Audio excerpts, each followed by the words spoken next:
प्यारे सज्जनों, धन धन सतगुरु तेरा ही आसरा।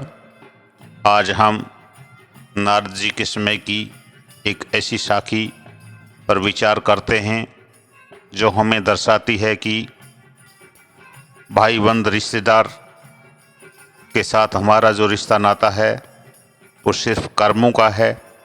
तो इस साखी को जरा ध्यान से सुनें। एक बार देव ऋषि नारद अपने शिष्य तुम्बरु के साथ मृत्युलोक का भ्रमण कर रहे थे। गर्मियों के दिन थे। गर्मी की वजह से वह पीपल के पेड़ की छाया में जा बैठे। इतने में एक कसाई वहां से 25-30 बकरों को लेकर गुजरा। उसमें से एक बकरा एक दुकान पर चढ़कर मोट खाने लपक पड़ा। उस दुकान पर नाम लिखा था सगाल चंद सेठ। दुकानदार का बकरे पर ध्यान जाते ही उसने बकरे के कान पकड़कर 2-4 घुस्से मार दिए। बकरा मैं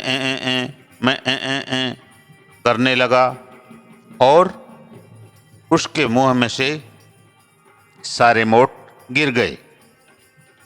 फिर कसाई को बकरा पकड़ाते हुए कहा, जब इस बकरे को तू हलाल करेगा तो इसकी मुंडी मेरे को देना, क्योंकि यह मेरे मोट खा चुक गया है। देव ऋषि नारद ने जरा सा ध्यान लगाकर देखा और जोर जोर से हंसने लगे। तब तुम्बरु ने पूछा, गुरुदेव आप क्यों हंस रहे हैं? उस बकरे को जब घूंसे पड़ रहे थे तब तो आप दुखी हो गए थे, किंतु ध्यान करने के बाद आप हंस पड़े। इस हंसी का क्या रहस्य है? नारद जी ने कहा,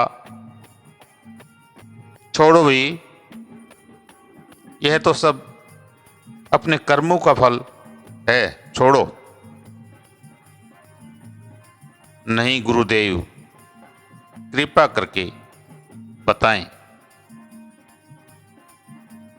तब नारद जी ने कहा, अच्छा तो सुनो। इस दुकान पर जो नाम लिखा है सगाल चंद सेठ, वह सगाल चंद सेठ स्वयं यह बकरे की योनि में जन्म लेकर आया है और यह दुकानदार सगाल चंद सेठ का ही पुत्र है। सेठ मरकर बकरा बना और इस दुकान से अपना पुराना संबंध समझकर इस पर मोट खाने गया। उसके पूर्व जन्म के बेटे ने उसको मारकर भगा दिया। मैंने देखा कि 30 बकरों में से कोई दुकान पर नहीं गया, फिर यह क्यों गया? कम वक्त। इसलिए ध्यान करके देखा तो पता चला कि इसका पुराना संबंध था। जिस बेटे के लिए सगाल चंद सेठ ने इतनी मेहनत की थी, इतना कमाया था, वही बेटा मोट के 4 दाने भी नहीं खाने देता और खा भी लिए हैं तो कसाई से मुंडी मांग रहा है, अपने ही बाप की।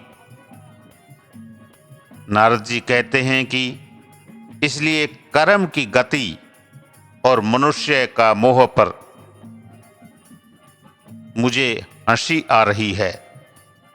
अपने अपने कर्मों के फल तो प्रत्येक प्राणी को भोगने ही पड़ते हैं और इस जन्म के रिश्ते नाते मृत्यु के साथ ही मिट जाते हैं। कोई काम नहीं आता, काम आता है वह है सिर्फ मालिक का नाम। लेख ना मिटई सखी जो लिखिया करतार। अपने पापों और पुण्यों का हिसाब इंसान को खुद ही भोगना है। इसलिए मित्रों, सैकड़ों हाथों से इकट्ठा करो मगर हजारों हाथों से बांटो। धन धन सतगुरु तेरा ही आसरा।